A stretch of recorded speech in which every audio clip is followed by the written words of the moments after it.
सभी साथियों को मेरा नमस्कार। हम भक्तिकाल में सामान्य परिचय पढ़ रहे थे। शुक्ल जी की पुस्तक थी और प्रकरण 1 हम पढ़ रहे हैं, सामान्य परिचय। हमने देखा था कि किस तरह से राम भक्ति को लेकर के आगे रचनाकार हुए थे, उन्होंने किस तरह से राम की तिरछी चितवन और बाकी अदा के गीत इसमें गाए जाने लगे थे, तो उसका हम लोग पढ़े थे। उनकी रचनाएं पढ़ते हैं, कृष्ण गीतावली तुलसीदास, तो उसमें कुछ शब्द तुलसी के छोड़े हुए बताए जाते हैं कि जिनको लेकर के उनके जो प्रवर्ती रचनाकार हुए थे वो किस तरह से उसमें रासलीला रचाते हुए नजर आए थे। आगे देखेंगे। यह सामान्य भक्ति मार्ग एकेश्वरवाद का एक अनिश्चित स्वरूप लेकर खड़ा हुआ। क्या कहते हैं?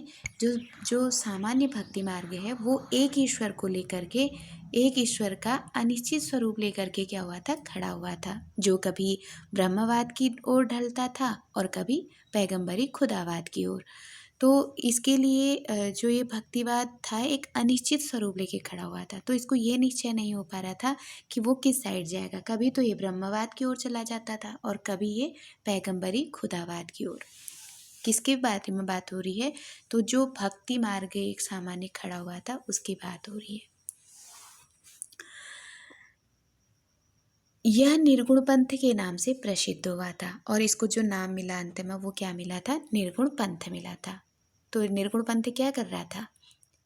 एकेश्वरवाद का एक अनिश्चित रूप लेके खड़ा होता था और कभी ये ब्रह्मवाद की ओर ढल रहा था तो कभी पैगंबरी खुदावाद की ओर। ये बात किसकी ओर है? निर्गुण पंथ की।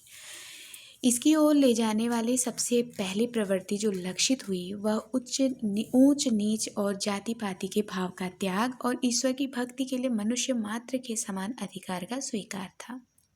इस भाव का सूत्रपात भक्ति मार्ग के भीतर महाराष्ट्र और मध्य देश में नामदेव और रामानंद जी के द्वारा हुआ। अब यहाँ पे बताया जा रहे हैं कि जो निर्गुण भक्ति वाली जो ये अनिश्चित ईश्वर को, एक ईश्वरवाद को लेके जो ये रूप खड़ा हुआ था, कह रहे हैं इसकी ओर ले जाने वाली, निर्गुण पंथ की ओर ले जाने वाली जो सबसे पहली प्रवृत्ति थी वो लक्षित हुई, कह रहे हैं वह ऊंच नीच और जाति पात के भाव का त्याग और ईश्वर की भक्ति के लिए मनुष्य मात्र को समान अधिकार का स्वीकार था। तो यानी कि इसमें जाति पात का कोई बंधन नहीं रह गया था और मनुष्य मात्र को इसमें क्या कहते हैं, जो निर्गुण पंथ वाली भक्ति थी इसमें सबके लिए द्वार खुल गए थे और किसी को, मनुष्य मात्र को समान अधिकार यहाँ पे मिला था। और जो इस भाव से जो निर्गुण पंथ है, ये जो जाति पाति के भेदभाव को दूर करके जो ये सूत्रपात हुआ था, कह रहे हैं भक्ति मार्ग के भीतर, ये सबसे पहले कहाँ हुआ था? महाराष्ट्र और मध्य देश में। इसको हम लोग ध्यान में रखेंगे, महाराष्ट्र और मध्य देश में नामदेव और रामानंद के द्वारा हुआ। तो इस तरह की भक्ति जो शुरुआत हुई थी, जाति, आप देखेंगे यहाँ अगर बात करते हैं उत्तर भारत में तो रामानंद ने ये काम किया था। वहीं अगर महाराष्ट्र की आप बात करेंगे तो वहाँ पे जैसे प्रवृत्ति रामदेव की थी उसी तरह की जाति पाति का खंडन करके नामदेव ने महाराष्ट्र में किया था। महाराष्ट्र देश में नामदेव का जन्म काल शक संवत 1192। तो नामदेव का हम समय याद रखेंगे, शक संवत 1192 और मृत्युकाल शक संवत 1272 प्रसिद्ध है और नामदेव का मृत्यु कितना है? संवत 1272 है। ये दक्षिण के नरूसीबमनी यानी कि सतारा जिले के दर्जी थे और सबसे पहले यही प्रश्न पूछा जाता है कि नामदेव इनका व्यवसाय क्या था, ये क्या थे? तो दक्षिण के नरूसीबमनी जगह है, ये दक्षिण में है। नरूसीबमनी सतारा जिले के अंदर है और वहाँ पे ये क्या थे? दर्जी थे। कभी कभी पूछा जाता है कि नामदेव किस में क्या थे, तो ये एक दर्जी थे। और कहाँ पर दर्जी का कार्य कर रहे थे? तो दक्षिण के नरूसीबमनी यानी कि सतारा जिले के दर्जी थे। पीछे पंढरपुर के विठोबा विष्णु भगवान के मंदिर में भगवत भजन करते हुए अपना दिन बिताने लगे। और जब बाद में समय आई, जब दर्जी के कार्य के बाद इनकी, कह रहे हैं कि बाद में जब ये कहाँ चले आए थे? पंढरपुर। ठीक है, ये स्थान ध्यान रखिएगा कि नामदेव ने विष्णु भगवान की पूजा या उनके मंदिर में भगवत भजन कहाँ या किस स्थान पर किए थे? तो पंढरपुर के विठोबा, यानी कि विठोबा यहाँ पे किसके लिए आया है? विष्णु भगवान के लिए आया है। और उनकी भक्ति करके ये अपना दिल बहलाने लगे। अब यहाँ पे हमको एक बात पता चल रही है ना कि ये पंढरपुर के विठोबा विष्णु भगवान के पूजा थे, तो ये कैसे थे, यहाँ पे सगुण भक्ति वाले थे। इसलिए इनके लिए बाद में आगे पढ़ेंगे तो आपको एक बात स्पष्ट होगी कि ज्ञानदेव के संपर्क में आके ये किस भक्ति की ओर चले गए थे, निर्गुण के लिए। और इसलिए प्रश्न बनता है कि कौन सा संत है जो सगुण निर्गुण वाली भक्ति पाई जाती है, तो यहाँ पे नामदेव आते हैं। आगे देखिएगा, महाराष्ट्र के भक्तों में नामदेव का नाम सबसे पहले आता है। अगर महाराष्ट्र में भक्तों की बातें आती हैं तो वहाँ पे सबसे पहला नाम उन भक्तों में किसका आता है, नामदेव का आता है। मराठी भाषा के अभंगों के अतिरिक्त इनकी हिंदी रचनाएं भी प्रचुर परिमाण में मिलती हैं। तो मराठी भाषा में इनके क्या मिले हैं, प्रश्न बनेगा, तो हमें ध्यान रखना है अभंग। इनके जो अभंग लिखे हुए मिलते हैं वो मराठी भाषा में हैं। उसके अलावा इन्होंने हिंदी में भी रचनाएं की हैं। तो नामदेव के लिए दो बातें ध्यान रखेंगे कि अभंग जो नामदेव के द्वारा लिखे गए हैं वो मराठी में लिखे गए हैं। इसके साथ में ऐसा नहीं है कि केवल मराठी में लिखे हैं, इन्होंने हिंदी में भी रचनाएं प्रचुर मात्रा में की है। इन हिंदी रचनाओं में एक विशेष बात यह पाई जाती है कि कुछ तो सगुणोपासक से संबंधित है और कुछ निर्गुणोपासक से। तो ये स्पष्ट हो गया कि नामदेव सगुण और निर्गुण दोनों तरह की भक्ति करते थे। विठोबा के वहाँ जब तक भक्ति कर रहे थे तो ये सगुण को दर्शाती है। ज्ञानदेव के साथ आके गुरु से शिक्षा लेके जो इन्होंने ज्ञान प्राप्त करके भक्ति की थी वो निर्गुणोपासक वाली थी।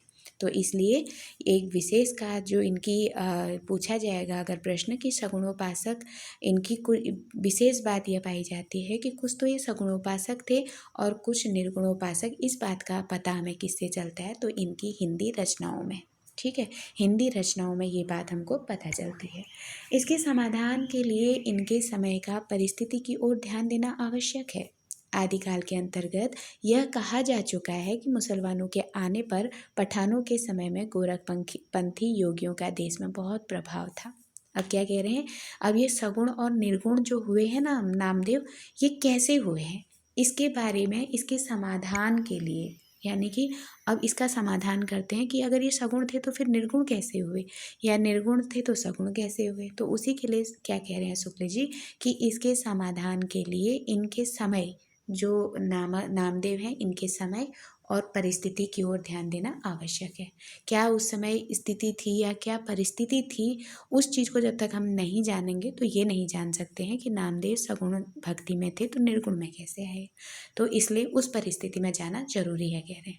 अब यहाँ पे उस परिस्थिति को स्मरण कराने से पहले ये बता रहे हैं कि जिनका इन पे प्रभाव पड़ा है कि इन्होंने निर्गुण भक्ति स्वीकार की है, तो निर्गुण कहाँ से आई, उसी को बताते हुए कह रहे हैं कि आदिकाल के अंतर्गत यह कहा जा चुका है कि मुसलमानों के आने पर पठानों के समय में गोरखपंथी योगियों का देश में बहुत प्रभाव था।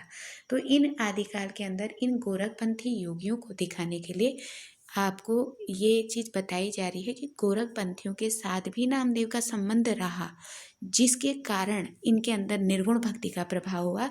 और इस गोरखपंथी योगियों में कौन आए थे, ये यहाँ पे ज्ञानदेव आए थे।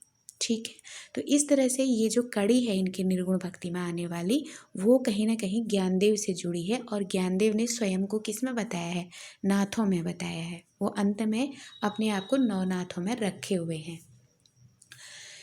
तो नामदेव के ही समय में प्रसिद्ध ज्ञान योगी ज्ञानदेव हुए थे, जिन्होंने अपने को गोरख की शिष्य परंपरा में माना है। तो ये जो ज्ञानदेव हैं, ये किसके शिष्य परंपरा में अपने आप को मानते हैं, तो गोरख की शिष्य परंपरा में मानते हैं। ज्ञानदेव का परलोकवास बहुत थोड़ी अवस्था में ही हुआ, पर नामदेव उनके उपरांत बहुत दिनों तक जीवित रहे। अब ज्ञानदेव का नामदेव के जीवन में आगमन हो जाता है, वो उनको गुरु तक पहुंचाने का कार्य भी करते हैं। लेकिन इसमें हमें ध्यान रखना है कि ज्ञानदेव का जो जीवन रहा है इस धरती पर, वो कम रहा है और कम समय में ही परलोकवास हो गए थे। लेकिन नामदेव जो थे, इनके उपरांत बहुत दिनों तक जीवित रहे थे। नामदेव सीधे साधे सगुण भक्ति मार्ग पर चल रहे थे। देखिए, ज्ञानदेव के संपर्क में आने से पहले नामदेव कैसे थे, सीधे साधे सगुण भक्ति मार्ग पर चले जा रहे थे। पर पीछे उस नाथ पंथ के प्रभाव के भीतर भी ये लाए गए। तो इन नाथ पंथ के भीतर लाने वाले कौन थे इनको, ज्ञानदेव थे, ठीक है। पीछे मतलब बाद में इनको नाथ पंथ के प्रभाव के भीतर भी लाया गया, जो अंतर्मुख साधना द्वारा सर्वव्यापक निर्गुण ब्रह्म के साक्षात को ही मोक्ष का मार्ग मानता था। जो ये नाथ पंथ था, ये क्या मानता था कि निर्गुण ब्रह्म के साक्षात्कार को ही मोक्ष का मार्ग मानता था, और इसको लाने वाले थे ज्ञानदेव, ठीक है। तो ज्ञानदेव इनके अंदर निर्गुण भक्ति को भरने वाले कहे गए हैं। आगे देखेंगे। एक बार ज्ञानदेव इन्हें साथ लेकर तीर्थ यात्रा को निकले। एक प्रश्न यहाँ बन सकता है कि ये किसके साथ तीर्थ यात्रा पे गए थे, तो ज्ञानदेव के साथ। मार्ग में ये अपने प्रिय विग्रह विठोबा के लिए वियोग में व्याकुल हो गए। अब यहाँ पे एक पूछा जा सकता है कि जब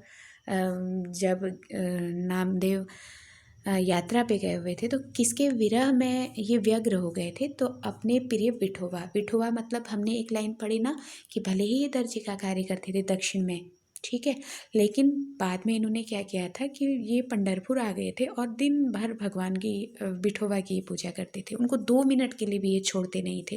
तो ऐसी स्थिति में ज्ञानदेव ने इनके अंदर निर्गुण भक्ति लानी चाहिए और उनको यात्रा करवाई। और इस यात्रा, ये इनके जीवन की ऐसी यात्रा थी कि इसमें इनको अपने प्रिय यानी कि विठोबा से विग्रह हो रहा था, उनको छोड़ना पड़ रहा था, और ये उनको छोड़ने के वियोग में क्या थे, व्याकुल रहने लगे थे। ज्ञानदेव इन्हें बराबर समझाते थे कि भगवान क्या एक ही जगह है, वो तो सर्वत्र है, सर्वव्यापक है। यह मोह छोड़ो, तुम्हारी भक्ति अभी एकांगी है। जब तक निर्गुण पक्ष की भी अनुभूति तुम्हें न होगी तब तक तुम पक्के न होगे। तो ये कथन किसका है, तो ज्ञानदेव का है। ज्ञानदेव क्या समझाते हैं यात्रा के दौरान इनको, कि जो तुम विठोबा या उसके विग्रह में तुम ऐसे पगलाए हुए हो, इतना विरह कर रहे हो, तुमको इतना भी पता नहीं है कि भगवान मतलब कण कण में है, जहाँ तुम हो वहाँ पे भगवान है। वो निर्गुण हर कण कण में व्याप्त है, क्योंकि वो निर्गुण भक्ति वाले थे। उनका मानना था कि निर्गुण हर एक कण कण में है, हर जगह व्याप्त है। और तुम जो विठोबा के लिए जो मोह पाले हो ना, इसको छोड़ो। तुम्हारी भक्ति एकांगी है, यानी कि एक ही को मानने वाली है, इसको दूर करो। जब तक निर्गुण पक्ष की अनुभूति तुम्हें नहीं हो जाएगी, यानी कि तुमको ये नहीं पता लग जाएगा कि कण कण में भगवान विद्यमान है, तब तक तुम पक्के नहीं होगे। ये कहने वाले कौन थे, ज्ञानदेव थे। ज्ञानदेव की बहन मुक्ताबाई के कहने पर एक दिन संत परीक्षा हुई, और यहाँ पे ये प्रश्न महत्वपूर्ण है। पूछा जाएगा कि ज्ञानदेव जब नामदेव को यात्रा के दौरान ले जा रहे थे तो किसके कहने पर संत परीक्षा वहाँ पे कराई गई थी, तो ज्ञानदेव की बहन रहती है मुक्ताबाई। मुक्ताबाई के कहने से संत परीक्षा हुई थी। जिस गांव में यह संत मंडली उतरी थी उनमें एक कुम्हार भी रहता था। मंडली के सब संत चुपचाप बैठ गए। कुम्हार घड़ा पिटने का पिटना लेकर सबके सिर पर जमाने लगा। चोट पर चोट खाकर भी कोई विचलित न हुआ, पर जब नामदेव की ओर बढ़ा तब वे बिगड़ खड़े हुए। ध्यान रखिएगा, जब वो नामदेव की ओर बढ़ा, नामदेव क्या हो गए थे, बिगड़ गए थे। अच्छा, यहाँ एक बात और स्पष्ट होती है। सिद्धों के लिए क्या कहा जाता है ना, ये बहुत सारी चोटें खाते थे और क्या कहते हैं, बहुत मार खा लेते, लेकिन उफ तक नहीं करते थे, क्योंकि वो उसको साधना मानते थे कि जितना चोट खा करके वो विचलित नहीं होंगे, उतना ही यानी कि वो क्या है, पक्के घड़े हैं, ऐसा माना जाता था। लेकिन नामदेव तो सगुण भक्ति करते थे। अब उनके अंदर इतना तंत्रिक वाला या ऐसा वाला शरीर को कष्ट पहुंचाने वाली ऐसी कोई बात उनके अंदर नहीं थी। जब गांव में संत परीक्षा की बात हुई थी मुक्ताबाई के द्वारा, तो जब होने लगी तो वहाँ उसी गांव में कुम्हार भी रहता था। कुम्हार जब इनकी वो करने के लिए अपना जो बर्तन बनाने वाला पिटना होता है, उसे सब सिद्धों पे मार रहे थे, तो किसी ने उफ तक नहीं किया, क्योंकि वो तो सिद्ध हैं। वो कब से अपने शरीर को उसी हालत में ढाले हुए हैं, इसलिए उन्हें कोई असर नहीं पड़ रहा था। जबकि नामदेव यहाँ पे जब आ रहे थे तो ये पहली बार अपनी विठोबा को छोड़ के आ रहे थे, और इनके अंदर मानवीयता थी, ऐसा तंत्र वाला वो नहीं था। तो जब पिटना लेके इनकी तरफ को कुम्हार आता है तो ये घबरा जाते हैं, ठीक है, ये घबरा जाते हैं। और क्या होता है तब, जो कुम्हार है उस पर बिगड़ जाते हैं। इस पर वह कुम्हार बोला, नामदेव को छोड़ और सब खड़े पक्के हैं। ये ऐसे भी पूछ सकता है कि नामदेव को छोड़ और सब खड़े पक्के हैं किसके द्वारा कहा गया है, तो कुम्हार के द्वारा कहा गया। अब उनको मारने ही नहीं आया, उल्टा सीधा उन पर बिगड़ गए, तो उसने भी कह दिया कि सारे जितने लोग हैं ये सब पक्के घड़े हैं, और ये जो नामदेव हैं ये क्या है, कच्चे घड़े हैं। सब नामदेव को छोड़ के मतलब यानी कि नामदेव कच्चे घड़े ठहराए गए। ठीक है, नामदेव क्या ठहराए गए? कच्चे घड़े। एक सेंटेंस बोला कुम्हार ने कि नामदेव को छोड़ और सब घड़े पक्के हैं। इसका मतलब नामदेव क्या है? कच्चे घड़े हैं। इस कथा से यह स्पष्ट लक्षित हो जाता है कि नामदेव को नाथ पंथ के योग मार्ग की ओर प्रवृत्त करने के लिए ज्ञानदेव की ओर से तरह तरह के प्रयत्न किए। और ये समझ में आ जाता है इस बात से कि इनको योग मार्ग नाथ पंथ की ओर लाने में, प्रवृत्त करने में ज्ञानदेव ने बहुत सारे प्रयत्न किए होंगे। सिद्ध और योगी निरंतर अभ्यास द्वारा अपने शरीर को विलक्षण बना लेते थे। खोपड़ी पर चोटें खा खाकर उनको पक्की करना उनके लिए कोई कठिनाई की बात न थी। अब भी एक प्रकार के मुसलमान फकीर अपने सिर पर जोर जोर से डंडे जमाकर भिक्षा मांगते हैं। तो वर्तमान स्थिति जिस समय शुक्ल जी लिख रहे होंगे उस समय की बात बता रहे हैं कि ये तो ठीक था कि सिद्ध और योगी निरंतर अभ्यास करते थे और अभ्यास से उनका शरीर क्या होता था? विलक्षण बना लेते थे, उन मजबूत हो जाता था उनका शरीर, चोट का असर उनको नहीं होता था। खोपड़ी पर चोटें खाते थे, उसे पक्की करना उनके लिए कठिन बात नहीं थी, है ना। और कहते हैं कि अभी भी से तात्पर्य है कि जब वो लेखन कार्य करे तो कहते हैं अभी भी एक प्रकार के मुसलमान फकीर आज भी मिलते हैं जो अपने सिर पर क्या करते हैं? जोर जोर से डंडा जमा के भिक्षा मांगते हैं। नामदेव किसी गुरु से दीक्षा लेकर अपनी सगुण भक्ति में प्रवृत्त नहीं हुए थे। और नामदेव ने क्या किया था? किसी गुरु से दीक्षा लेकर के जो सगुण भक्ति ये कर रहे थे विठोबा की, उसमें प्रवृत्त नहीं हुए थे, अपने ही हृदय की स्वाभाविक प्रेरणा से हुए थे। अब अगर ये पूछा जाएगा कि नामदेव ने जो सगुण भक्ति की थी उसमें क्या किसी गुरु से दीक्षा ली थी? नहीं, वो उनके अंदर की भावनाएं थी, उनके हृदय की स्वाभाविक प्रेरणा थी जो वो सगुण भक्ति में प्रवृत्त हुए थे। ज्ञानदेव बराबर उन्हें बिनु गुरु होए न ज्ञान समझाते आते थे। तो एक प्रश्न यहाँ आएगा कि नामदेव को कौन बिनु गुरु होए न ज्ञान समझाते आए थे? तो ज्ञानदेव आए थे। संतों के बीच निर्गुण ब्रह्मा के संबंध में जो कुछ कहा सुना जाता है और ईश्वर प्राप्ति की जो साधना बताई जाती है वह किसी गुरु की सिखाई हुई होती है। तो इसमें क्या कहा जा रहा है कि निर्गुण ब्रह्म के संबंध में जो कुछ कहा जाता है या सुना जाता है, ईश्वर प्राप्ति की जो साधना बताई जाती है वो किसकी सिखाई होती है? गुरु की सिखाई होती है। परमात्मा के शुद्ध निर्गुण स्वरूप के ज्ञान के लिए ज्ञानदेव का आग्रह बराबर बढ़ता गया। तो ये क्या कह रहे थे कि अगर तुमको परमात्मा की, ईश्वर की प्राप्ति चाहिए या निर्गुण स्वरूप का ज्ञान चाहिए तो तुमको मतलब गुरु से वो लेना ही पड़ेगा, गुरु ज्ञान लेना ही पड़ेगा। गुरु के अभाव के कारण किस प्रकार नामदेव में परमात्मा की सर्वव्यापकता का उदार भाव नहीं जम पाया था। तो क्या कह रहे हैं कि गुरु का अभाव जो नामदेव के जीवन में था उसके कारण परमात्मा की सर्वव्यापकता का उदार भाव इनके हृदय में नहीं जमा। तो नामदेव के लिए एक ही बात थी, अगर वो निर्गुण को पहचानते तो गुरु का ज्ञान मिलना जरूरी था। ठीक है, तो इसीलिए कहा जा रहा है कि गुरु के अभाव के कारण ही नामदेव में जो परमात्मा की सर्वव्यापकता का उदार भाव था ये नहीं जम पाया और भेदभाव इनका बना रहा। इस पर भी एक कथा चली आती है। कहते हैं कि एक दिन स्वयं विठोबा यानी कि भगवान एक मुसलमान फकीर का रूप धरकर नामदेव के सामने आए। तो पूछें कि नामदेव के सामने कौन रूप धर के आया था? तो विठोबा स्वयं इनके भगवान इनके सामने मुसलमान फकीर का रूप धर के आए थे, रख कर आए थे। नामदेव ने उन्हें नहीं पहचाना और नामदेव जब फकीर के रूप में ईश्वर इनके पास में आया है तो फिर नामदेव उनको नहीं पहचान पाए। तब उनसे कहा गया कि वे तो परम ब्रह्म भगवान ही थे और उनको तब बताया गया कि वो जो फकीर के रूप में यहाँ पे आए थे वो परम ब्रह्म भगवान ही थे। अंत में बेचारे नामदेव ने नागनाथ नामक शिव के स्थान पर जाकर विशोबा खेचर या खेचरनाथ नामक एक नाथ कनपटे से दीक्षा ली थी। अब जब उनको ग्लानि हुआ, एक नृत्य ही है ये कि जब उनको कहा गया कि तुम सगुण भक्ति तुम निश्चल भाव से करते हो, निर्गुण भी तुमको नहीं माननी है, लेकिन एक बात मान के चलिए कि आपके सामने स्वयं मुसलमान के वेश रख करके तुम्हारे ईश्वर प्रकट हुए थे। एक फकीर मुसलमान बन के तुम्हारे सामने आए थे और तुम तो उनको पहचान ही नहीं पाए।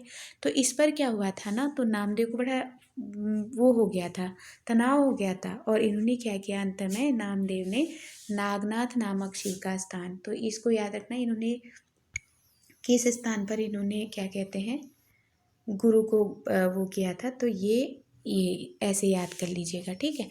ये जो स्थान था नागनाथ नामक शिव का स्थान था, यहाँ ये गए थे। और दूसरा जो गोला लगा रखा है इसमें ध्यान रखना है कि विशोबा खेचर या खेचरनाथ नामक एक नाथ कनपटी से इन्होंने दीक्षा ली थी, ठीक है।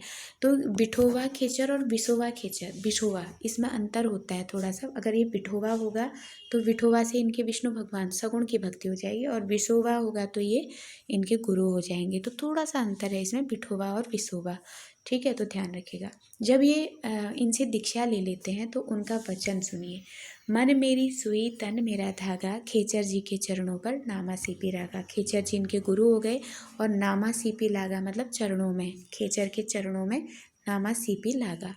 तो यानी कि मैंने अपने मन को सुई बना ली है, तन को मैंने धागा बना दिया है। खेचर जी गुरु हो गए, उन पर नामा क्या हो गए, स्वयं अपने को सीपी कह रहे हैं, सीपी बन के उनके चरणों पर लग गया। दूसरा भी इनका निर्गुण से ही पंक्ति है। सुफल जन्म मोको गिरहीना, गुरु ने मेरा जन्म क्या कर दिया, सुफल कर दिया। दुख विसार सुख अंतर दीना, सारे दुखों को मेरे अंदर से दूर कर दिया है और मेरे अंतर मन में क्या भर दिया है, सुख। ज्ञान दान मोको गुरु दीना, ज्ञान रूपी दान गुरु ने मुझको किया। राम नाम बिन जीवन हीना, और ये मुझे पता लगाया कि राम के बिना जीवन क्या है, नश्वर है, जीवन हीन है।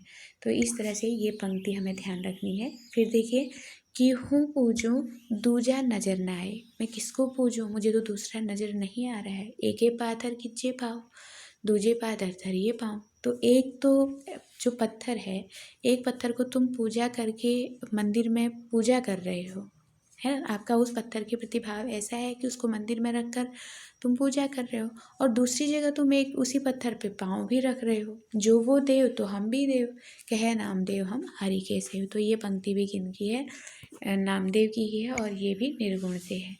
यह बात समझ रखनी चाहिए कि नामदेव के समय में ही देवगिरी पर पठानों की चढ़ाइयाँ हो चुकी थी। अब शुक्ल जी क्या बता रहे हैं कि ये समझ भी आपको रखनी है कि नामदेव के समय देवगिरी पर पठानों में चढ़ाइयाँ हो चुकी थी। तो एक प्रश्न बन सकता है यहाँ पे कि किसके समय में देवगिरी पर पठानों ने चढ़ाइयाँ शुरू कर दी थी, तो नामदेव के समय में। और मुसलमान महाराष्ट्र में भी फैल गए थे, और जब ये देवगिरी पर चढ़ाइयाँ हुई पठानों की तो मुसलमान जो थे कहाँ फैल गए थे, महाराष्ट्र में भी फैल गए थे। इसके पहले से गोरखनाथ के अनुयायी हिंदू और मुसलमान दोनों के लिए अंतर साधना के एक साम मार्ग का उपदेश देते आए थे। इनकी भक्ति के अनेक चमत्कार भक्तमाल में लिखे हुए हैं। हाँ, तो क्या आ गया यहाँ पे कि जो गोरखनाथ थे, गोरखनाथ के अनुयायी जो थे, उनके पंथ वाले हिंदू और मुसलमान दोनों के लिए अंतर साधना के एक सामान्य मार्ग का उपदेश देते जा रहे। तो अंतर साधना कैसी, एक सामान्य मार्ग का उपदेश देते आ रहे थे। इनकी भक्ति के अनेक चमत्कार भक्तमाल में लिखे हुए हैं। तो ये हमको ध्यान रखना है कि नामदेव है, नामदेव यहाँ इनकी से तात्पर्य है नामदेव से, ठीक है। ऊपर इन्होंने मुसलमानों को दिया है, इसलिए लाइन आपकी कन्वर्ट होगी, यहाँ से चेंज होगी, और नामदेव फिर चर्चा में आएंगे। तो नामदेव के लिए कह रहे हैं कि इनकी भक्ति के अनेक चमत्कार भक्तमाल में लिखे हैं। अब अगर पूछा जाएगा ना कि नामदेव की भक्ति के चमत्कार किस ग्रंथ में मिलते हैं, नामदेव की जो भक्ति थी, जब सगुण की बात आ रही है अब, कि नामदेव जब सगुण भक्ति में काम करते थे, जब सगुण रूप से विठोबा की पूजा कर रहे थे, तो उनके चमत्कार किस ग्रंथ में लिखे गए हैं, तो इसको हमको याद रखना है कि भक्तमाल में लिखे गए हैं। क्या लिखा गया है भक्तमाल में, देखिए, विठोबा यानी ठाकुर जी का मूर्ति का इनके हाथ से दूध पीना, अविंद नागनाथ के शिव मंदिर के द्वार का इनकी ओर जाना, ठीक है।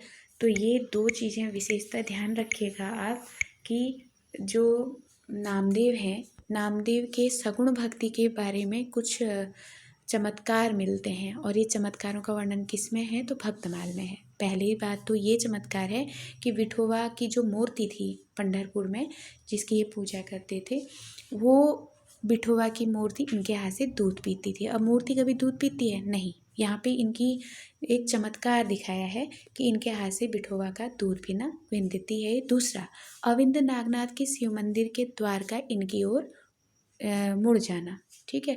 तो जब ये जिस ओर होते थे, जो नागनाथ का शिव मंदिर था, उनके द्वार का भी इनकी ओर मुख मुड़ जाना, ये भी एक बात थी। इनके महात्म्य ने यह सिद्ध कर दिखाया कि जाति पाति पूछे नहीं कोई, हरि को भजे सो हरि का होई। तो शुक्र जी क्या कहते हैं कि जो नामदेव हैं, इनके महात्म्य ने ऐसा सिद्ध किया कि जाति पाति पूछे नहीं कोई, हरि को भजे सो हरि का होई। इनकी इस सगुणोपासक के कुछ पद नीचे दिए जाते हैं,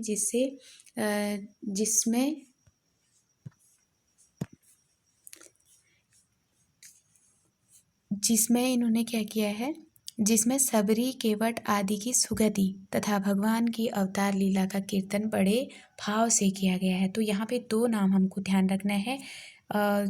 एक तो यहाँ थोड़ा सा कटा हुआ है, आप लोग इसको देखेंगे, जो तालवी श दिख रहा है ये सबरी है, ठीक है। यहाँ पे ये सबरी है और ये केवट है। केवट को आप जानते हो, खेवैया होता है जो राम जी का। तो सबरी और केवट आदि की सुगति, कैसी गति थी, और भगवान के अवतार लीला के कीर्तन के प्रेम भाव से इन्होंने किया है। क्या कहते हैं, अम्बरीश को दियो अभय पद। अभय पद किसको दिया है, अम्बरीश को अभय पद दिया है। राजा विभीषण अधिक कर्यो, और विभीषण को क्या दिया है, राज दिया है, ठीक है, राज दिया है। नवनिधि ठाकुर दई सुदामा ही, और जो 9 निधियाँ हैं ये किसको दी हैं, सुदामा को दी हैं। ध्रुव जो अटल अजहु न टर्यो, और ध्रुव जो है ये इसको अटलता का है ना, ध्रुव तारा, ध्रुव जो है अटलता का दिया था। भगत हेत मार्यो हिरण्याकुश, और भगत की रक्षा के लिए क्या किया था, उसके पिता यानी कि हिरण्याकुश को मार दिया था। नरसिंह रूप हवै देह धरियो, और नरसिंह का रूप बना करके अपना शरीर धारण किया था। नामा कहे भगति बस केशव, नामदेव कहते हैं कि अब केशव की भगति करूं, अजहु बलि के द्वार खड़े हो। तो ये आज जो बलि के द्वार पे जागते हैं ना भगवान विष्णु, तो वही कहे आज भी बलि के द्वार खड़े हैं। तो इस तरह से ये पंक्ति अगर पूछी जाती है तो ये नामदेव की सगुण भक्ति को दर्शाती है। आगे देखिए, दशरथ राय नंद राजा मेरा रामचंद्र, प्रणवय नामा रत तत्व रस अमृत बीजय। तो यहाँ पे दशरथ के साथ राय नंद आ रहा है, और एक पंक्ति हम कबीर की भी इसी तरह की पढ़ते हैं कि दशरथ सुतती हूँ लोक बखाना, राम नाम का मरम है आना। तो इस तरह से ये पंक्ति को ध्यान रखना है। दशरथ राय नंद राजा मेरा रामचंद्र, प्रणवय नामा तत्वरस अमृत बीजय। तो ये पंक्ति भी नामदेव की हो गई। फिर देखिए क्या कहते हैं, धनी धनी मेघा रोमावली, धनी धनी कृष्ण ओढ़े कांवली, धनी धनी तू माता देव की, जिन गृह रम्या कमलावती। धनी धनी बनखंड वृंदावना, जहाँ खेले श्री नारायणा, बेनु बजावे गोधन चारे, नामे का स्वामी आनंद करे। तो यहाँ पे धनी धनी से ध्यान रखेंगे, ये पंक्ति किसकी है, नामदेव की है, और सगुण भक्ति को दर्शाती है। धनी धनी मेघा रोमावली है ना, धनी धनी मेघा रोमावली, धनी धनी कृष्ण ओढ़े कांवली, धनी धनी तू माता। यहाँ माता देवकी को धन्य कहा गया है जिसके घर में कमलावती मतलब विष्णु भगवान विराजमान है। धनी धनी वनखंड वृंदावन के वनखंड सारे पेड़ पौधे क्या हैं, ये धन्य हैं। खेले श्री नारायण, जहाँ आकर के नारायण खेले थे। बेनु बजावे गोधन चारे, जहाँ बंसी बजाते हैं, गोधन को गायों को चराते हैं। नामे का स्वामी आनंद करे। तो नामे मतलब नामदेव का जो स्वामी मतलब बिठोवा है वो क्या कर रहे हैं, आनंद कर रहे हैं। तो इस तरह से यहाँ पे नामा भी आया है, और हमको ये भी पता चल रहा है कि देवकी के पुत्र कृष्ण की यहाँ पे बात भी हो रही है। तो ये इनकी क्या दिखाती है, सगुण भक्ति को दर्शाती है। अब देखेंगे आगे, यह तो हुई नामदेव की व्यक्तोपासना संबंधी हृदय प्रेरित रचना। आगे गुरु से सीखे हुए की उद्धरणी अर्थात निर्गुण वाणी भी देखिए। अब निर्गुण वाणी कैसी है इनको देखें। माई न होती बाप न होते, कर्म न होता काया, हम नहीं होते तुम नहीं होते, कौन कहाँ से आया, है ना। तो ये पंक्ति किसकी है, नामदेव की है। ये आप लोग ध्यान रखेंगे, नामदेव की है, और ये किससे है, निर्गुण से है। बिल्कुल ऐसे ही एक कबीर की भी मिलती है ना। तो इस तरह से हमको ये ध्यान रखना है कि माई न होती बाप न होते, कर्म न होते काया, हम नहीं होते तुम नहीं होते, कौन कहाँ से आया। पंक्ति किसकी है, नामदेव की है। आगे, चंद्र न होता सूर्य न होता, पानी पवन मिलाया, शास्त्र न होता वेद न होता, कर्म कहाँ ते आया। ये पंक्ति उसी के आगे की है। तो ये चाँद नहीं होता, सूरज नहीं होता, पानी पवन मिलाया, है ना, शास्त्र नहीं होते, वेद नहीं होते, कौन कर्म कहाँ ते आया। तो इस तरह से ये पंक्ति नामदेव की है। एक पंक्ति इनकी मिलती है, पांडे तुम्हारी गायत्री लोधे का खेत खाती थी, लेकरी ठेंगा टंगरी तोरी लंगत लंगत आती थी। पांडे तुम्हारा महादेव धौल बलद चढ़ा आवत देखा था, पांडे तुम्हारा रामचंद्र सो भी आवत देखा था। रावण सैती सरबर होई घर की जोय गवाई थी, हिंदू अंधा तुर्को काना दुवो ते ज्ञानी सयाना। हिंदू पूजे देहरा मुसलमान मसीद, नामा सेविया जहना तेहराना मसीद। मोस्टली यही पूछी जाती है और उसको हमको ध्यान रखना है कि पांडे तुम्हारी गायत्री लोधे का खेत खाती है ना। तो इस तरह से हमारी ये पंक्ति हो गई। आगे देखते हैं, सगुणोपासक भक्त भगवान के सगुण और निर्गुण दोनों रूपों को मानता है। जो सगुणोपासक भक्त होता है वो भगवान के सगुण निर्गुण दोनों रूपों को मानता है, पर भक्ति के लिए सगुण रूप ही स्वीकार करता है। अब यहाँ पे ध्यान रखना है कि जो सगुणोपासक भक्त रहेगा ना, वो सगुण और निर्गुण दोनों रूपों को मानता है, वो सगुणोपासक है। अब निर्गुण वाले का क्या है, वो सगुण नहीं हो सकता है ना। लेकिन सगुणोपासक क्या करेगा, वो निर्गुण भी हो सकता है और सगुण भी। तो इसलिए कहा जा रहा है कि सगुण में क्या होंगे, थोड़े बहुत सगुण का भी कर लेंगे, थोड़ा अध्यात्म वाला जो कण कण में है उसका भी कर लेंगे। तो इसलिए कहा जा रहा है कि सगुणोपासक भक्त भगवान के सगुण और निर्गुण दोनों रूप को मानता है, पर भक्ति के लिए सगुण रूप ही स्वीकार करता है। सगुण निर्गुण को मानना अलग चीज़ है, वो मानता है, लेकिन भक्ति किसकी करता है, कह रहे हैं सगुण रूप की ही स्वीकार करता है। निर्गुण रूप ज्ञान मार्गियों के लिए छोड़ देता है, और जो निर्गुण भगवान वाला रूप होता है वो किसके लिए छोड़ देता है, ज्ञान मार्गी योगियों के लिए। यहाँ ज्ञान मार्गियों से है संतों से, ठीक है। सब सगुण मार्गी भक्त भगवान के व्यक्त रूप के साथ साथ उनके अव्यक्त और निर्विशेष रूप का भी निर्देश करते आए हैं, जो बोधगम्य नहीं। वे अव्यक्त की ओर संकेत भर करते हैं, उसके विवरण में प्रवृत्त नहीं होते। नामदेव क्यों प्रवृत्त हुए, यह ऊपर दिखाया जा चुका है। जबकि उन्होंने एक गुरु से ज्ञानोपदेश लिया, तब शिष्य धर्मानुसार उनकी उद्धरणी आवश्यक हुई।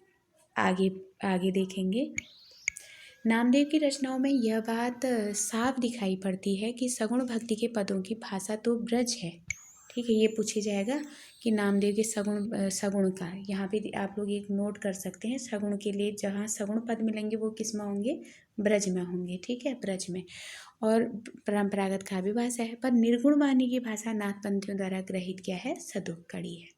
और यहाँ पे अगर निर्गुण वाणी की यहाँ पे बात आएगी तो ये क्या हो जाएगी, भाषा है इसकी क्या हो जाएगी, सदुक्कड़ी, ठीक है। तो आप ऐसे भी याद कर सकते हैं कि कबीर की भाषा भी तो यही है, सदुक्कड़ी, है ना।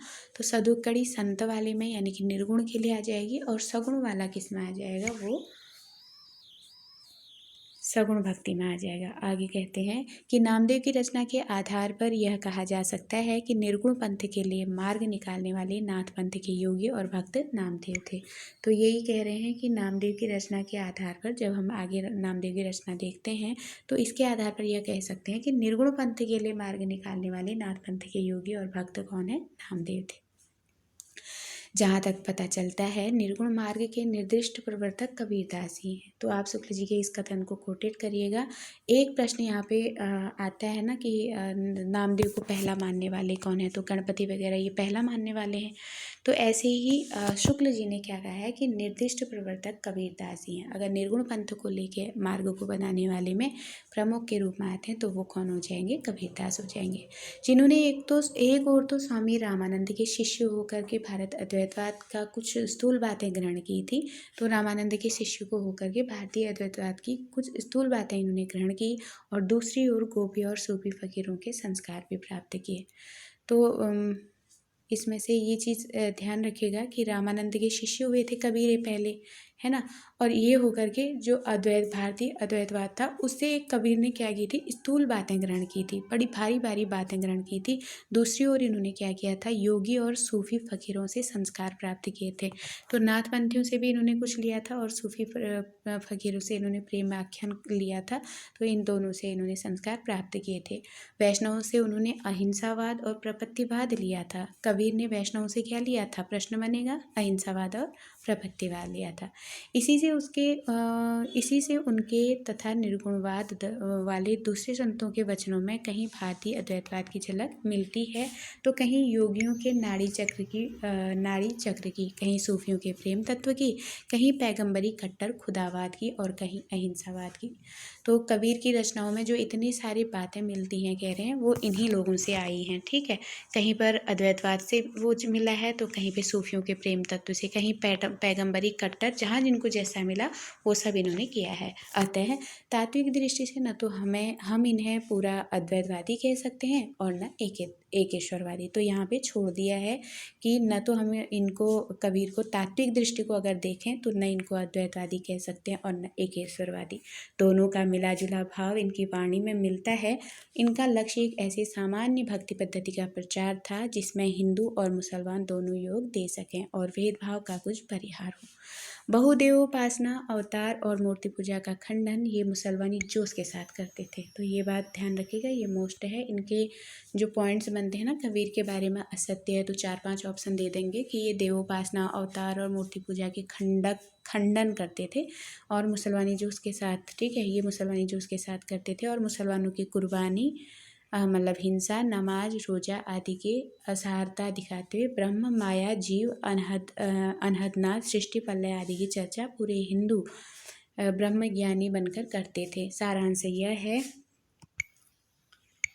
कि ईश्वर पूजा की उन भिन्न भिन्न बाह्य विभूतियों पर से ध्यान हटाकर जिनके कारण धर्म में भेदभाव फैला हुआ था, ये शुद्ध ईश्वर प्रेम और सात्विक जीवन का प्रचार करना चाहते थे। अब इसके बाद आता है कि इस प्रकार देश में सगुण और निर्गुण के नाम से भक्ति काव्य की 2 धाराएं। अब यहाँ पे बहुत इंपॉर्टेंट बात आ रही है, इसको आप लोग अंडरलाइन करेंगे कि इस प्रकार जो ये नामदेव और इसका कबीर का ये सब हमने पढ़ा, उन सबको देखते हुए कह रहे हैं कि इस प्रकार देश में सगुण और निर्गुण के नाम से भक्ति काव्य की 2 धाराएं विक्रम की 15वीं शताब्दी के अंतिम भाग से लेकर के 17वीं शताब्दी के समानांतर चलती रही। तो ये सब हुआ था, इस सब से क्या हुआ, कह रहे हैं कि देश में सगुण और निर्गुण के नाम से भक्ति काव्य चल रहा था जो 2 धाराओं में बटा था, ठीक है। विक्रम की 15वीं शताब्दी और के अंतिम भाग से लेकर 17वीं शताब्दी के अंत समानांतर चलती रही। भक्ति के उत्थान काल के भीतर हिंदी भाषा की कुछ विस्तृत रचना पहल कबीर ही की मिलती हैं, इसलिए शुक्ल जी इनको रख लेते हैं, ठीक है। तो क्या कह रहे हैं, भक्ति के जब उत्थान काल की बात आती है तो हिंदी भाषा की कुछ विस्तृत रचना कबीर की ही मिलती हैं।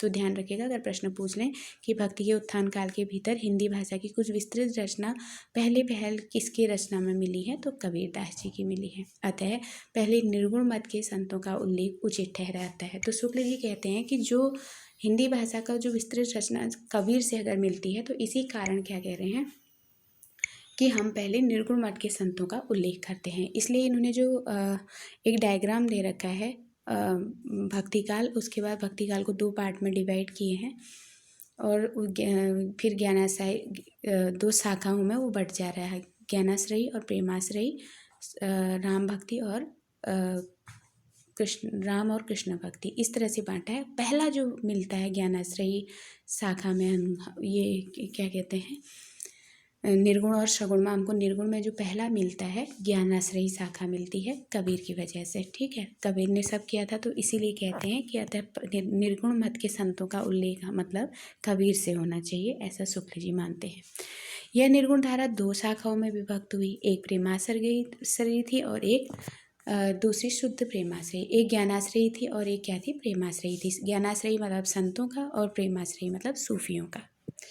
पहली शाखा भारतीय ब्रह्म ज्ञान और योग साधना को लेकर तथा उसमें सूफियों के प्रेम तत्व को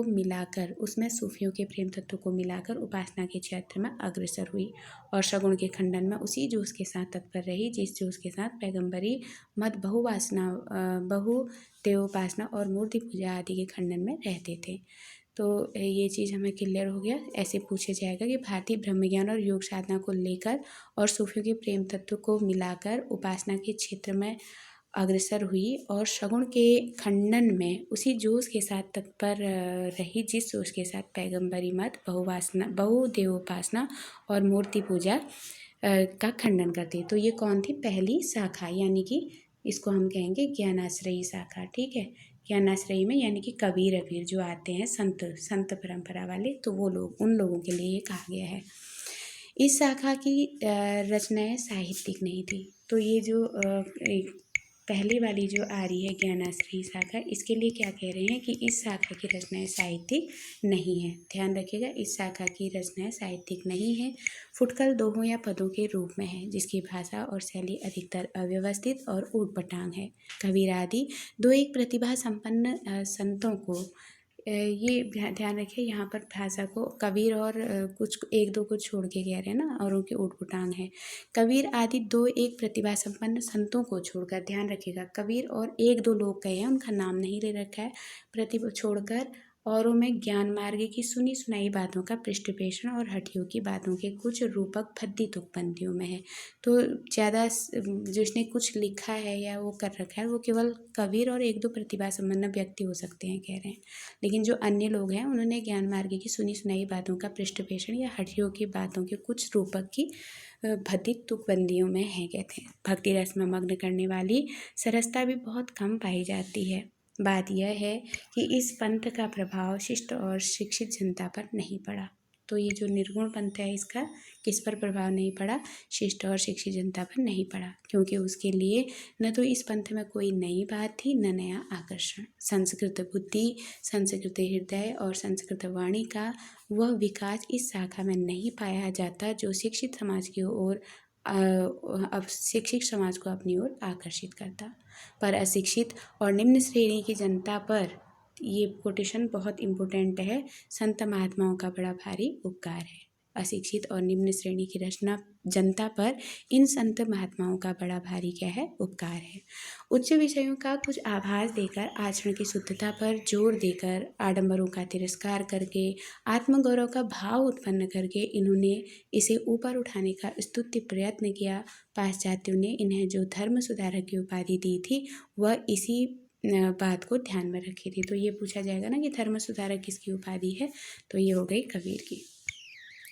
दूसरी शाखा शुद्ध प्रेम मार्गी की है। अब ज्ञान मार्गी हम कंप्लीट कर चुके हैं, प्रेम मार्गी को पढ़ेंगे। तो इसमें क्या कहते हैं कि दूसरी जो शाखा है वो प्रेम मार्गी सूफी कवियों की है, जिनकी प्रेम गाथाएं वास्तव में साहित्य कोटि के भीतर आती हैं। तो पूछा जाएगा कि क्या इनकी रचनाएं साहित्य कोटि के भीतर आती हैं? तो हाँ, इनकी जो रचनाएं हैं वो साहित्य कोटि के भीतर आती हैं। इस शाखा के सब कवियों ने कल्पित कहानियों के द्वारा प्रेम मार्ग का महत्व दिखाया है। तो जो भी कवि हुए हैं इनमें कल्पित कहानी के माध्यम से इन्होंने क्या दिखाया है? प्रेम मार्ग का दर्शन, मतलब महत्व दिखाया है। इन साधक कवियों ने लौकिक प्रेम के बहाने उस प्रेम तत्व का आभास दिया है जो प्रियतम ईश्वर से मिलाना। और ये कोटेशन पूछी जाती है इनका कैसा है? तो लौकिक प्रेम के बहाने उस प्रेम तत्व का आभास दिया है जो प्रियतम से मिलाने वाला हो। इन प्रेम कहानियों का विषय तो वही साधारण होता है, अर्थात किसी राजकुमार का किसी राजकुमारी के अलौकिक सौंदर्य की बात को सुनकर उसके प्रेम में पागल होना और घर बार छोड़कर निकल पड़ना, और तथा अनेक कष्ट और आपत्तियां झेलकर अंत में उस राजकुमारी को प्राप्त करना। पर प्रेम की पीर की जो व्यंजना होती है वह ऐसे विश्वव्यापक रूप में होती है कि वह प्रेम इस लोक से परे दिखाई पड़ता है। तो बहुत अच्छी बात की है ना। तो प्रेम की पीर की व्यंजना की भी यहाँ पे बात की है। आगे देखेंगे। हमारा अनुमान है कि सूफी कवियों ने जो कहानियाँ ली हैं वे सब हिंदुओं के घर में बहुत दिनों से चली आ रही है। तो ये बहुत सही बात है कि सूफी कवियों में जो कहानियाँ मिलती हैं ये हिंदू घरों में बहुत दिनों से चली आती कहानियाँ हैं, जिनमें आवश्यकता अनुसार उन्होंने क्या किया है? हेर फेर किया है। कहानियों का मार्मिक आधार क्या है? हिंदू है। मनुष्य के साथ साथ पशु पक्षी और पेड़ पौधों को भी सहानुभूति सूत्र में बंधकर दिखाया एक अखंड जीवन समष्टि का आभास देना हिंदू प्रेम कहानियों की विशेषता है। मनुष्य के घोर दुख पर वन के वृक्ष भी रोते हैं, पक्षी भी संदेश पहुंचाते हैं, यह बात इन कहानियों से मिलती है। शिक्षित और विद्वानों की काव्य परंपरा में यद्यपि अधिकतर आश्रयदाता राजाओं के चरित्रों और पौराणिक या ऐतिहासिक आख्यानों की ही प्रवृत्ति थी, पर साथ ही कल्पित कहानियों का भी चलन था। इसका पता लगता है दिल्ली के बादशाह सिकंदर शाह संवत 1546 से 1574 के समय में कवि ईश्वर दास ने, तो यहाँ पे एक कवि हुए हैं ईश्वर दास, इन्होंने सत्यवती नामक ये कथा दोहे चौपाई में लिखी है। तो ये चीज़ ध्यान रखिएगा, दोहे चौपाई में इन्होंने भी लिखी है।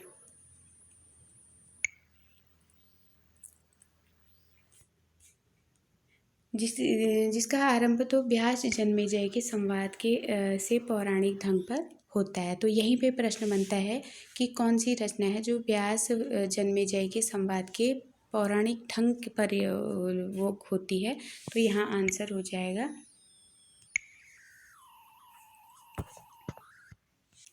क्या है वो, सत्यवती कथा। ठीक है, तो ये प्रश्न आप लोग अंडरलाइन करेंगे कि किस रचना के संदर्भ में कहा गया है कि इसकी रचना व्यास जन्मेजय के संवाद से पौराणिक ढंग पर होता है। तो ये सत्यवती कथा है। पर जो अधिकतर कल्पित, स्वच्छंद और मार्मिक मार्ग पर चलने वाली है। कैसी है ये सत्यवती कथा? कल्पित, स्वच्छंद और मार्मिक मार्ग पर चलने वाली है। इसमें जो सत्यवती रहती हैं उनका जो स्वच्छंद और मार्मिक उसमें चलने वाली बात की है उसके, लेकिन कल्पित इसको भी कहा गया है। प्रेमाख्यान अक्षर क्या है? कल्पित है।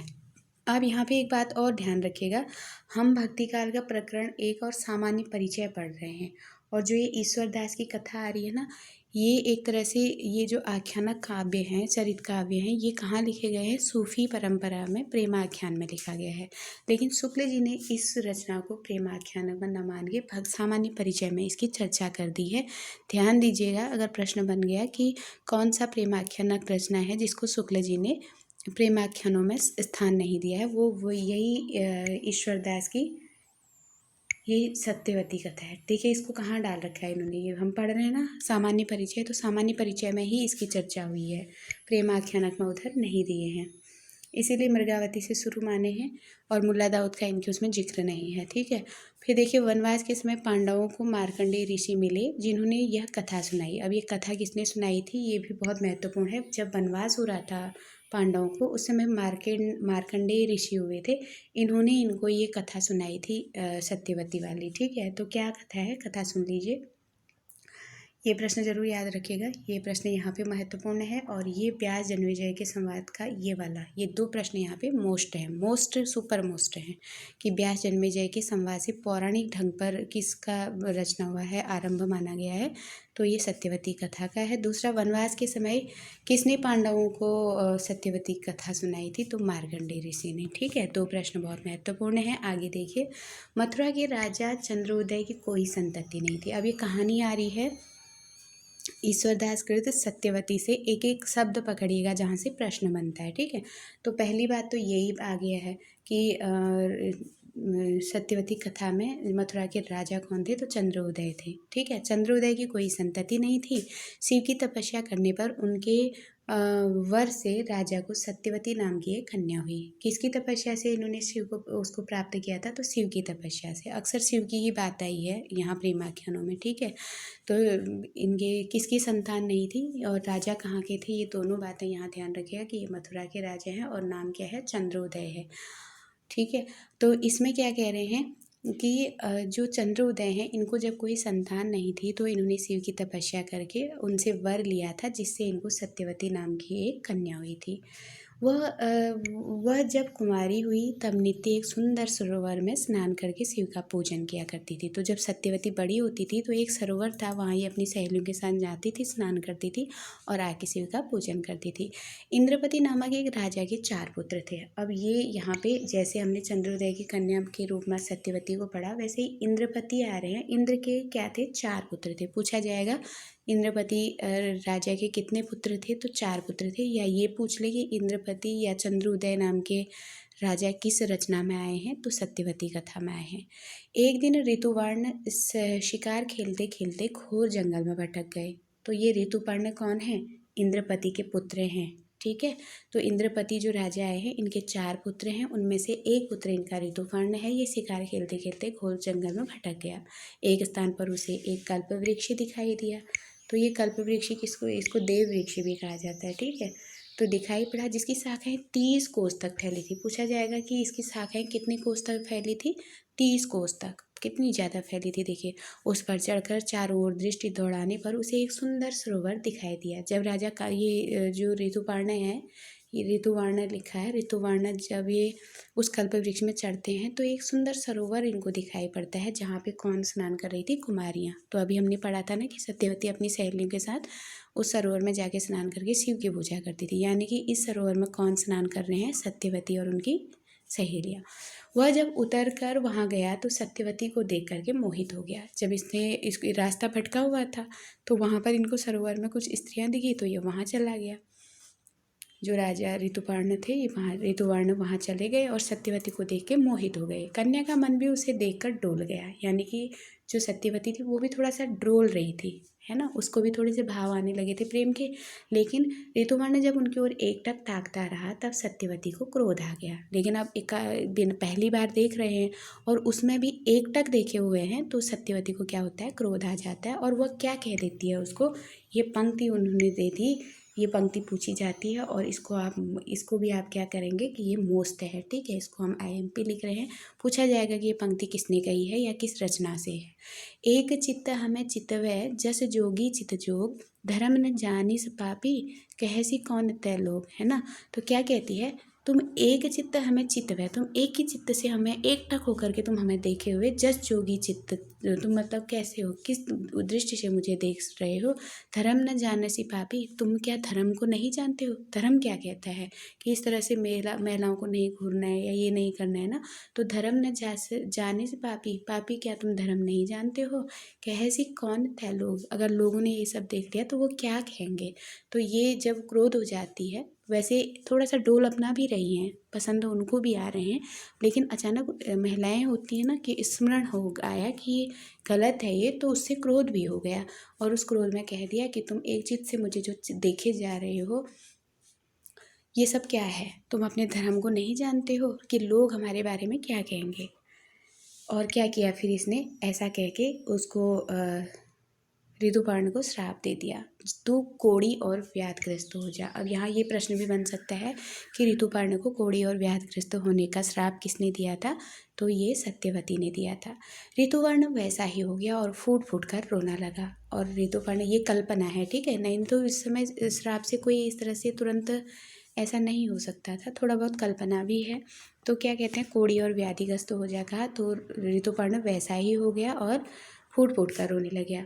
और ये पंक्ति भी यहाँ बहुत महत्वपूर्ण है, इसको भी आप लोग ध्यान में रखेंगे कि जब इसको श्राप दे दिया और इसका शरीर एकदम वो हो गया था, व्याधिग्रस्त हो गया था, कोढ़ी हो गया था, तो ये क्या कहते हैं कि रोवे व्याधि बहुत पुकारी। यानी कि व्याधि मतलब वो बीमार जो हुआ था, उसको जो रोग हो गया था, वो अपने रोग से क्या है, बहुत पुकार पुकार पुकार कर वो रोने लगा। छोहन विछर रोवे सब झारी, और इनके रोने से जितने भी वृक्ष थे, झाड़ी थी, वो सब क्या हुई, वो भी रोने लगी। बाघ सिंह रोवत बन माही, और जो शेर थे, जंगल के जानवर थे, वो भी क्या थे, वो भी रोने लगे वन में। रोवन पंछी बहुत वनाही, और जो पक्षी थी वो भी वहाँ पे रोने लगी थी। तो इस तरह से व्याधि का शब्द को आप, ये जो व्याधि शब्द है, इस व्याधि को आप पकड़ के ध्यान में रख सकते हैं कि सत्यवती ने श्राप दिया था व्याधि होने का, तो तभी ये सत्यवती से है, ठीक है। यह व्यापक विलाप सुनकर सत्यवती उस कोढ़ी के पास जाती है। जब ये रो रहे होते हैं और इस तरह से बोलते हैं तो सत्यवती को फिर थोड़ा दया आ जाती है और इसके पास आती हैं, पर वह उसे यह कहकर हटा देता है कि तुम जाओ अपना हंसो खेलो, ठीक है। तो अब उसको भी, वो भी नाराज़ हो गया, भाई उसको बीमारी इतनी भयंकर, उसको श्राप का असर हो गया कि उसका शरीर पूरा व्याधि कोढ़ हो गया है उसको। तो वो जब उसके पास जाती है, होता है ना श्राप देने के बाद जो छूट चुका है तो छूट चुका है, वो लग भी गया है, तो उसके बाद वापस नहीं ले सकती थी। जब वो गई उसके कष्टों को देख करके, तो उससे जो ऋतुपर्ण होते हैं क्या कहते हैं, तुम जाओ अपना हंसो खेलो। ये पंक्ति भी ध्यान रखना, तुम जाओ अपना हंसो खेलो, किस कहानी में ये कहा गया है, तो सत्यवती कथा में। सत्यवती का पिता राजा एक दिन उधर से निकला। अब जहाँ ये व्याधि को इन्होंने श्राप दिया था उस स्थान से इनके पिता निकलते हैं। कोढ़ी के शरीर से उठे दुर्गंध से व्याकुल हो जाते हैं, और जब ये इस उस व्याधि के शरीर से जो दुर्गंध निकल रही थी ना, उससे व्याकुल हो जाते हैं। घर आकर उस दुर्गंध की शांति के लिए राजा ने बहुत दान पुण्य कराया, और जो उनके वो दुर्गंध उनको लगी थी ना, उससे वो व्याकुल हो गए थे। घर आए और सबसे पहले उस दुर्गंध की शांति के लिए इन्होंने क्या किया, बहुत दान पुण्य किया था। पूछा जाएगा कि वो व्याधि के उस दुर्गंध से के लिए क्या किया इन्होंने, तो शांति मतलब बहुत दान पुण्य करवाया शांति के लिए राजा ने। जब राजा भोजन करने बैठा तब उसकी कन्या वहाँ नहीं थी, और इसके बाद सब कुछ करके जब राजा भोजन के लिए बैठा तो उनकी पुत्री नहीं थी सत्यवती। राजा कन्या के बिना भोजन नहीं करता था। यहाँ एक बात ध्यान रखिए, सत्यवती के जो पिता थे वो बिना सत्यवती के भोजन नहीं करते थे।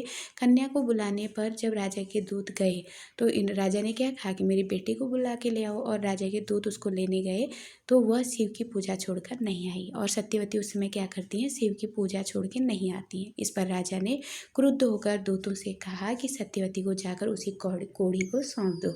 अब यहाँ एक गलत चीज़ हो जाती है सत्यवती के साथ कि वो पूजा छोड़कर नहीं आती है, तो इनके पिता जो रहते हैं क्रुद्ध होते हैं, और दूतों जो उनके दूत होते हैं उनसे कहते हैं कि सत्यवती आई नहीं, इस तरह से इसने पिता की आज्ञा की अवहेलना करी, तो इसको जाकर के उस कोढ़ी को सौंप दो।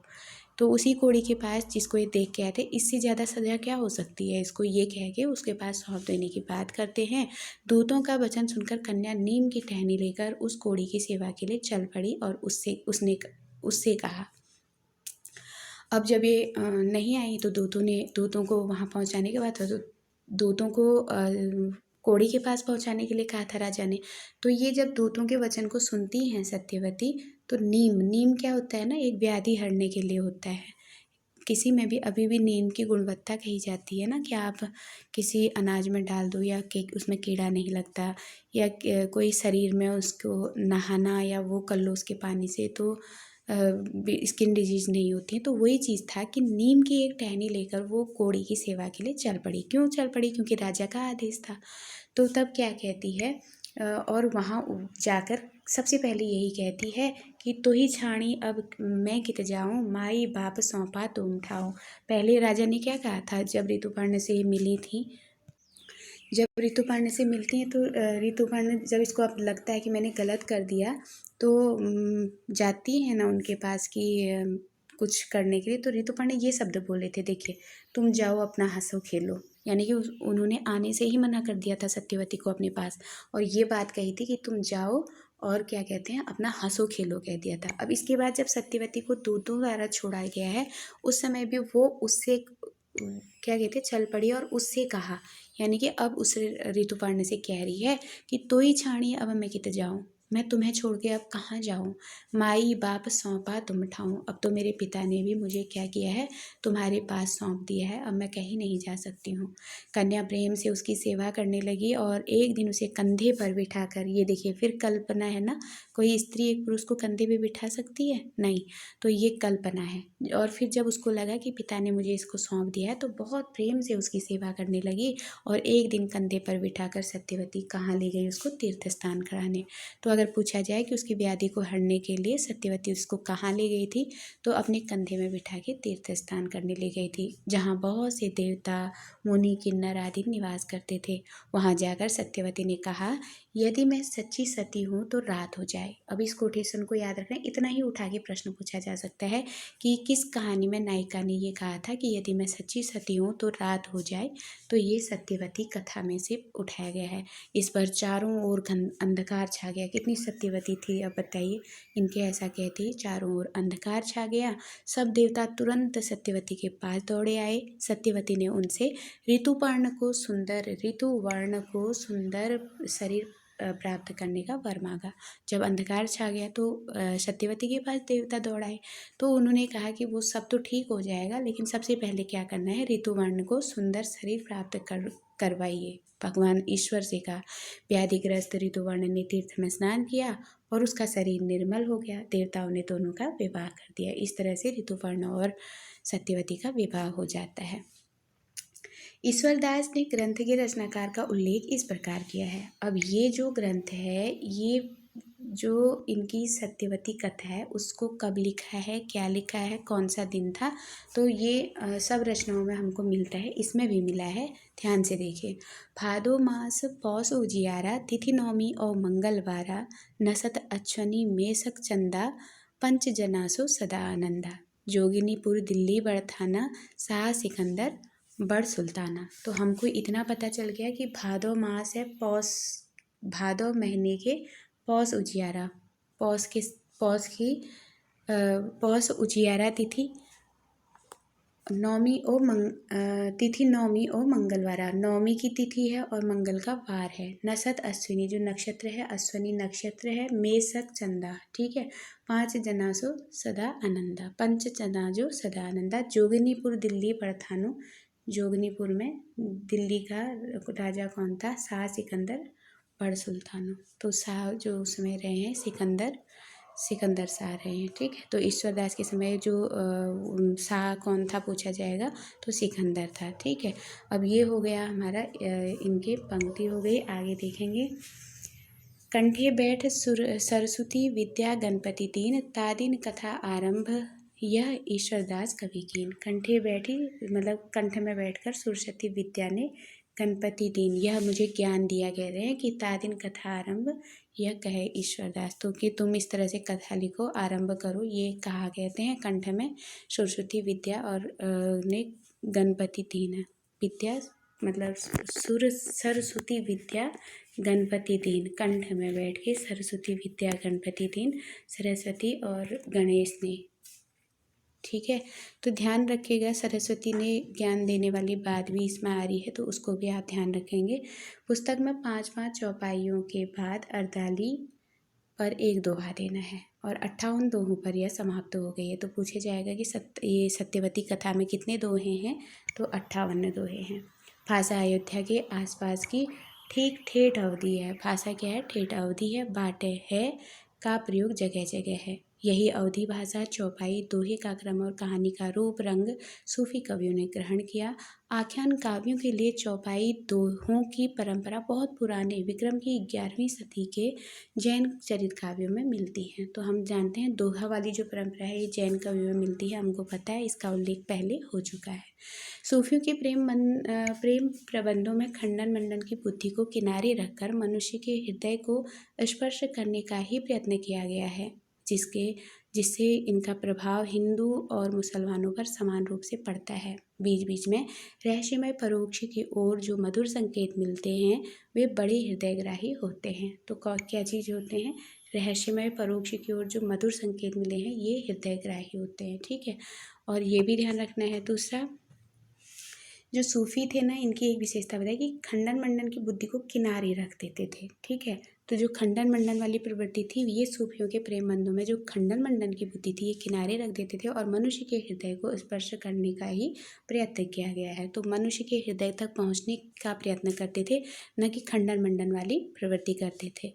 तो ये थी सूफियों के बारे में बात। आगे कहते हैं कि कबीर में जो रहस्यवाद मिलता है वह बहुत कुछ उन पारिभाषिक संज्ञाओं के आधार पर है जो वेदांत और हठ योग में निर्दिष्ट है। तो क्या कहते हैं? कबीर में भी रहस्यवाद मिलता है और ये किस में निर्दिष्ट है? कहते हैं वेदांत और हठ योग में। पर इन प्रेम प्रबंधकारों ने जिस रहस्यवाद का आभास बीच बीच में दिया है उसके संकेत स्वाभाविक और मर्मस्पर्शी हैं। तो इनके उसमें जो रहस्यवाद मिलता है सिद्धों के उसमें बीच बीच में, वो कैसा है कह रहे हैं? स्वाभाविक और मर्मस्पर्शी है। इसको हम ध्यान रखेंगे।